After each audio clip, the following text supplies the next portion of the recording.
मैं कलम का समर्थन करता हूँ। आजम खान ने कलम दिया है बच्चों के हाथ में, ऐसी यूनिवर्सिटी तामीर की है जिससे हर साल हजारों डॉक्टर, हजारों इंजीनियर निकलेंगे, कोई विदेश में जाकर, देश में जाकर नाम रोशन करेंगे। और वो बच्चे एक कहानी अपने बच्चों को सुनाया करेंगे कि हमने जिस यूनिवर्सिटी से डॉक्टर, इंजीनियर बनकर निकले थे, उसको बनाने वाले का नाम आजम खान था। उसने ये इदारा बनाया था, उसको भारत रत्न मिलने की जगह उसको पूरे परिवार के साथ जेल में डाला गया। उसके जलते घर को देखने वालों, फूस का छप्पर आपका है और आग के पीछे तेज हवा है, आगे मुकद्दर आपका है। तेरे कत्ल पर मैं भी चुप था, मेरी बारी अब आई है, और मेरे कत्ल पर तू भी चुप है, अगला नंबर आपका है। ऐसे व्यक्ति को जिसने एक शिक्षा का मंदिर बनाया, जिसने बच्चों के हाथ में कलम दी, उसकी विधानसभा सदस्यता चली गई, उस शख्स से आपने वोट देने का अधिकार छीन लिया। आजम खान एक ऐसे शख्स है, जब उत्तर प्रदेश के अंदर समाजवादी पार्टी की सरकार थी और अखिलेश यादव जी मुख्यमंत्री थे, जब कुंभ का आयोजन हुआ था तो उसका पूरा निजाम आजम खान के हाथ में था। पूरे प्रदेश में नहीं बल्कि पूरे देश में आजम खान को पूरे देश के साधु संतों ने बधाई दी थी, मुबारकबाद दी थी। वो एक ऐसा लीडर है जिसका दामन साफ था, जो बेदाग था। उसने कभी भी कोई भी धार्मिक बात नहीं की, कोई भी भेदभाव, ऊंच नीच, जात पात की कोई बात नहीं की। अगर हिंदुस्तान का कोई सबसे बड़ा सेकुलर नेता है तो वो आजम खान है। ये तारीख में लिखा जाएगा। जिसे भारत रत्न मिलना चाहिए वो जेल में है पूरे परिवार के साथ। जो आतंकवाद के आरोप में जेल में रहे हो, जो सदन में गालियां देते हो, जो दंगेबाज हो, जो बलात्कारी हो, जो तड़ीपार है, वो आज सदन में बैठे हैं। ये जमाना याद रखेगा, ये तारीख याद रखेगी कि जज्बे फौलादी से डरते रहते हैं, अपनी बर्बादी से डरते रहते हैं। लखनऊ दिल्ली में बैठे कुछ नकली लोग शेर की आज़ादी से डरते रहते हैं और दायरों में सिमट के आएगा, हर रवायत से हट के आएगा। आंधियों को जरा खबर कर दो, शेर वापस पलट कर आएगा। 2024 के लोकसभा चुनाव से पहले एक बार फिर आजम खान जेल में हैं, और न सिर्फ आजम खान बल्कि उनके बेटे और उनकी पत्नी तीनों जेल में हैं। तमाम सवाल आजम खान के जेल के जाने के ऊपर उठ रहे हैं। सवाल ये कि क्या आजम खान को मुस्लिम होने का दंश झेलना पड़ रहा है। सवाल ये कि आखिर क्यों आजम खान को ही निशाना बनाया जा रहा है। सवाल ये कि क्या आजम खान का राजनीतिक करियर जो है वो दांव पर है, ख़त्म हो जाएगा। तमाम सवाल हैं, सवाल जो दूसरे राजनीतिक दल या उनसे जुड़े हुए नेता हैं उनको लेकर भी हैं कि उनकी खामोशी किस तरह का संदेश देती है। मेरे साथ सोशल एक्टिविस्ट फिरोज़ गामा हैं, लगातार सामाजिक मुद्दों पर बेबाकी से अपनी राय रखते हैं। फिरोज़ जी, किस तरह से देखते हैं आजम खान फिर से जेल में हैं, और जेल जाते वक्त एक वीडियो उनका सामने आया जब वो अपनी जो है हत्या की आशंका उन्होंने जताई कि एनकाउंटर उनका हो सकता है, कैसे देखते हैं? देखिए, सबसे पहले मैं आपके चैनल के दर्शकों का शुक्रिया अदा करना चाहता हूं, सभी का स्वागत करता हूं। देखिए, उन्होंने जो कहा है तो किसी हद तक कुछ ना कुछ संदेह होगा, तभी इतनी बड़ी बात की, वरना इतना बड़ा लीडर अगर ऐसी बात कहता है तो कहीं ना कहीं सोचने का विषय है। अभी आपने पीछे भी देखा होगा, जो पूर्व सांसद थे, पूर्व विधायक थे, और उनके भाई भी पूर्व विधायक रहे थे, अतीक और अशरफ, तो उनकी पुलिस कस्टडी में हत्या हो जाती है। तो ये बहुत ही सोचने का विषय था। और जो हत्या हुई थी तो वहाँ पर जो हत्यारे थे उन्होंने धार्मिक नारे लगाकर उनकी हत्या की गई थी। तो कहीं ना कहीं आजम खान को जो संदेह है, तो ऐसा ये नहीं है आजम खान कोई संदेह, ऐसा कई बार हम देख चुके हैं। पुलिस कस्टडी में कई सारे लोगों की हत्याएँ हो चुकी हैं। और रहा सवाल आजम खान साहब का, तो उन्हें जब से भाजपा सरकार बनी है प्रदेश में 2019 के बाद से उनको घेरा जा रहा है, उन पर फर्जी तमाम मुकदमे लगाकर उनको जेल में डाल दिया और सह परिवार जेल में डाल दिया। उनको बहुत ज़्यादा परेशान किया जा रहा है। तो देखिए, जैसे सज़ा हुई थी उन्हें सज़ा हुई थी तो उन्हें जेल में डाल दिया और जेल का बदली कर दी गई। तो ये बहुत ही निंदनीय है।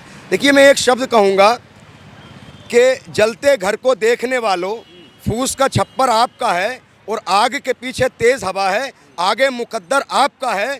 तेरे कत्ल पर मैं भी चुप था, मेरी बारी अब आई है, और मेरे कत्ल पर तू भी चुप है, अगला नंबर आपका है। पर आजम खान जिस तरह से अब अंदर गए हैं, तो ये सवाल उठ रहे हैं कि क्या आजम खान की जो राजनीतिक विसात है, क्या वो ख़त्म होने की कगार पर है? अब किस तरह से उनको देखा जा रहा है? देखिए, जो सवाल कयास लगा रहे हैं कुछ लोग, आजम खान को ख़त्म करने में लगे हैं। देखिए, आजम खान एक व्यक्ति नहीं है, एक विचारधारा है। आप व्यक्ति को पराजित कर सकते हो, व्यक्ति को डरा सकते हो, व्यक्ति को डरा सकते हो, धमका सकते हो, जेल में डाल सकते हो, लेकिन आजम खान एक विचारधारा है। जो विचारधारा प्रदेश में नहीं बल्कि पूरे देश में आजम खान को लोग जानते हैं, उनके कामों की वजह से जानते हैं। तो आजम खान को जो लोग कह रहे हैं कि आज़म खान की राजनीतिक विरासत ख़त्म हो जाएगी, तो ये मुमकिन नहीं है। मैं आपको बता देना चाहूँगा 1980 से आज़म खान 1980 में पहली बार एमएलए बने। एक ही विधानसभा से पूरे हिंदुस्तान में, एक ही विधानसभा से पूरे हिंदुस्तान में कोई भी ऐसा नेता नहीं है जो 10 से 11 बार एमएलए रहा हो, एक बार राज्यसभा सांसद रहा हो और एक बार लोकसभा का सांसद रहा हो। तो ये कहना तो गलत है कि आज़म खान की राजनीति खत्म हो जाएगी। आप देखिए, आज़म खान तो खुद एक बड़े राजनेता थे।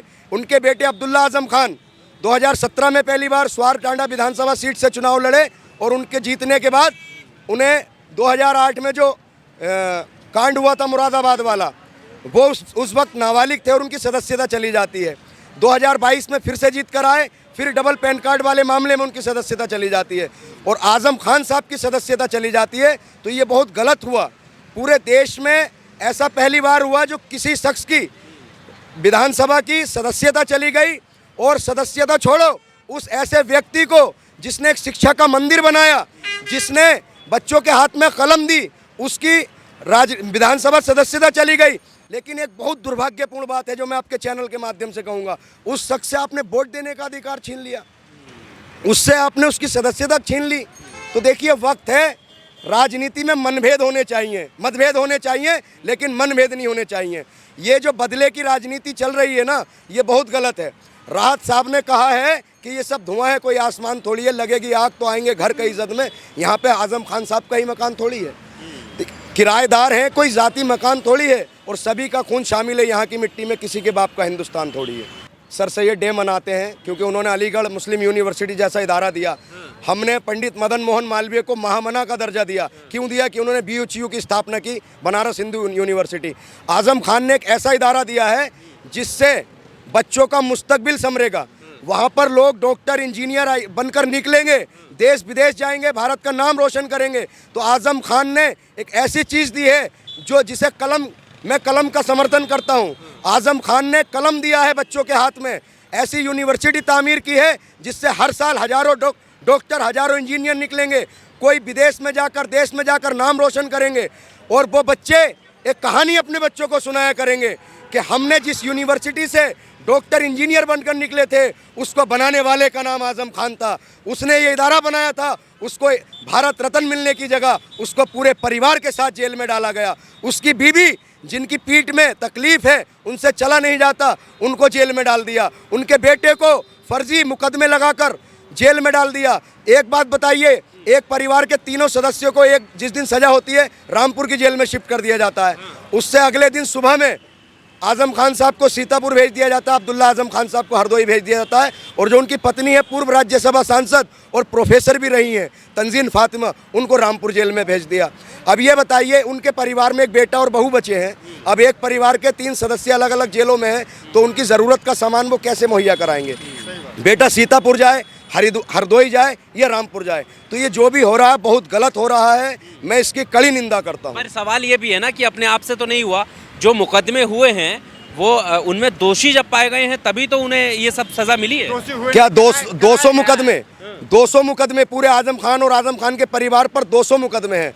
तो उन लोगों को मैं एक संदेश देना चाहूँगा कि जज्बे फौलादी से डरते रहते हैं, अपनी बर्बादी से डरते रहते हैं। लखनऊ दिल्ली में बैठे कुछ नकली लोग शेर की आज़ादी से डरते रहते हैं, और दायरों में सिमट के आएगा, हर रवायत से हट के आएगा। आंधियों को जरा खबर कर दो, शेर वापस पलट कर आएगा। सर, ये जो जितने जैसे आज़म खान के ऊपर जब कार्रवाई होती है तो सवाल ये उठता है कि उनकी पार्टी, क्या अखिलेश यादव खड़े हुए या बाकी वो नेता जो दूसरी पार्टियों से जुड़े हुए हैं, सेकुलरिज्म की बात करते हैं, तो क्या लगता है कि उनका जो दायित्व था उन्होंने निभाया है कि नहीं निभाया है? देखिए, अभी 4-5 दिन पहले अखिलेश यादव जी का एक बयान आया था कि आज़म खान पूरे हिंदुस्तान में अगर सबसे ज़्यादा राजनीतिक मतभेदों के चलते हुए, अगर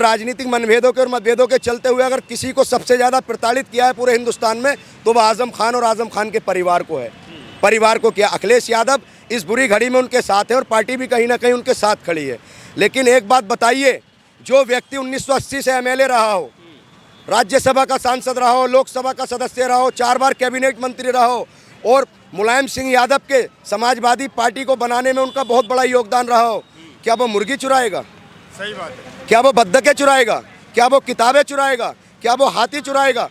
उन पर जो आरोप लगे हैं बेबुनियाद हैं। और एक बात मैं आपके चैनल के माध्यम से कहूँगा, आज़म खान को जो इस तरीके से लोगों ने फंसाया है, उन्हें इनामात मिले हैं, प्रमोशन हुए हैं, मैं नाम नहीं लूँगा। और एक प्रमोशन बहुत जल्दी होने वाला है, आप 2-4 दिन में देख लेंगे। कैसा प्रमोशन? प्रमोशन होगा, आपको पता चली जाएगा। जिन लोगों ने उनको परेशान किया, चाहे वो प्रशासनिक अधिकारी हो, चाहे वो विपक्षी राजनेता हो, उनके जो खिलाफ लोग थे, तो उनको सबको प्रमोशन मिला है। और अभी एक बहुत जल्दी प्रमोशन की खबर आ जाएगी आपको। सही है। तो बहुत गलत हो रहा है उनके साथ। जिसने एक शिक्षा का मंदिर बनाया, जिसने बच्चों का मुस्तकबिल बनाने के लिए बच्चों के हाथ में कलम दी, उसके साथ एक ऐसा सौतेला व्यवहार, ये पूरे लोकतंत्र में ये बहुत गलत हो रहा है। पूरी दुनिया देख रही है कि उस शख्स के साथ ऐसा व्यवहार किया जा रहा है। आज़म खान एक ऐसे शख्स हैं, जब उत्तर प्रदेश के अंदर समाजवादी पार्टी की सरकार थी और अखिलेश यादव जी मुख्यमंत्री थे, जब कुंभ का आयोजन हुआ था तो उसका पूरा निज़ाम आज़म खान के हाथ में था। पूरे उत्तर प्रदेश के साधु संतों ने आज़म खान को बहुत, उनके कार्य को सराहना था कि आज़म खान ने एक मुस्लिम होने के नाते पूरे कुंभ का जो जिस तरीके से आयोजन किया, जिस तरीके से सारी सुविधाएं दी, पूरे देश में नहीं, पूरे प्रदेश में नहीं बल्कि पूरे देश में आज़म खान को पूरे देश के साधु संतों ने बधाई दी थी, मुबारकबाद दी थी। वो एक ऐसा लीडर है जिसका दामन साफ था, जो बेदाग था। उसने कभी भी कोई भी धार्मिक बात नहीं की, कोई भी भेदभाव, ऊंच नीच, जात पात की कोई बात नहीं की। अगर हिंदुस्तान का कोई सबसे बड़ा सेकुलर नेता है तो वो आज़म खान है। पर फिर इतने आरोप? देखिए, आरोप तो मैं कोई दाग नहीं दामन पे, फिर भी इतने नहीं। आपने सुना होगा जब वो सांसद बनकर दिल्ली आए थे, उनका पहली जो स्पीच थी, तो इन लोगों को लगा कि ये ऐसा शख्स आ गया कि अब हमारी दाल नहीं गलने देगा, हमारे जो भ्रष्टाचार है, जो हमारी नाकामियां हैं, उनको सदन में उछालेगा। अपने उनके जो शब्द थे, उससे पहले एक मुकदमा नहीं था। एक सभा में आज़म खान ने कहा था, अगर मेरे दामन पर राई के दाने की बराबर भी दाग हो तो मुझे फांसी चढ़ा देना। एक भी दाग नहीं था उस शख्स के। लेकिन आज 200 से ज़्यादा ऊपर मुकदमे हैं। तो ये साफ जाहिर है फंसाया गया है, फंसाया गया है। तो मैं यही चाहूँगा कि देश के अमन पसंद जो लोग हैं वो आज़म खान के साथ खड़े हैं। आज़म खान जब जेल से अभी पीछे बाहर आए थे, तो और जब अभी अंदर जा रहे थे, तब भी उनका एक बाइट और स्टेटमेंट आया था कि ये जो है कोर्ट का फैसला है, इंसाफ नहीं है। क्या इसमें अंतर लग रहा है आपको? अंतर है उसमें, मतलब इंसाफ नहीं मिला है। देखिए, उन्होंने जो कहा वो बहुत काबिल लीडर है, मैं उनका एहतराम करता हूँ। तो उन्होंने जो कहा है, किसी न किसी हद तक कुछ ना कुछ तो बात होगी। उन्होंने कहा ये फैसला हुआ है, ना कि इंसाफ हुआ है। एक बात बताइए, हेट स्पीच के आज़म खान नहीं दी थी बस, इससे पहले भी बहुत हेट स्पीच सुन चुके हैं हम, और बहुत ऐसी हेट स्पीच कही है लोगों ने जिसका हम कड़ी निंदा करते हैं। तो आज़म खान को सिर्फ षड्यंत्र के तहत फंसाया जा रहा है। जो समाजवादी पार्टी के एक कद्दावर नेता है आज़म खान, ऐसा नहीं है आज़म खान के साथ मुस्लिम वोट बैंक है, आज़म खान के साथ हर समाज का वोट है, हर समाज के लोग जुड़े हुए हैं। आप रामपुर में कभी ग्राउंड रिपोर्टिंग करना, या पूरे उत्तर प्रदेश में आज़म खान का एक जो स्तर है वो बहुत बेहतर है। आज भी वो छोटे से मकान में रहते हैं, आज तक उन्होंने कोई बंगला नहीं बनाया, ना उन पे इम्पोर्टेंट गाड़ियाँ हैं।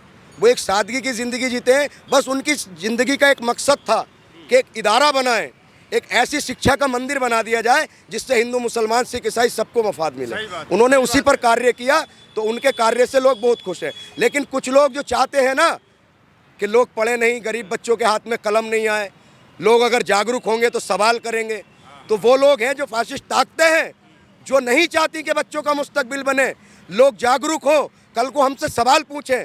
बस वही लोग हैं जो आज़म खान के खिलाफ हैं। बाकी हिंदू मुसलमान आज़म खान से बहुत प्रेम करते हैं। सब आपको ये लगता है कि योगी सरकार जो है बदले की भावना से काम कर रही है? देखिए, बदले की भावना से काम हो रहा है, ये बहुत गलत हो रहा है। जो भी हो रहा है ये बहुत दुर्भाग्यपूर्ण है।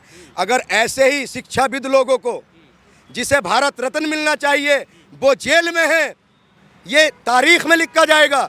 जिसे भारत रत्न मिलना चाहिए वो जेल में है पूरे परिवार के साथ, अपनी बीमार बीवी के साथ। खुद कई बार आज़म खान भी हॉस्पिटल में एडमिट रहे।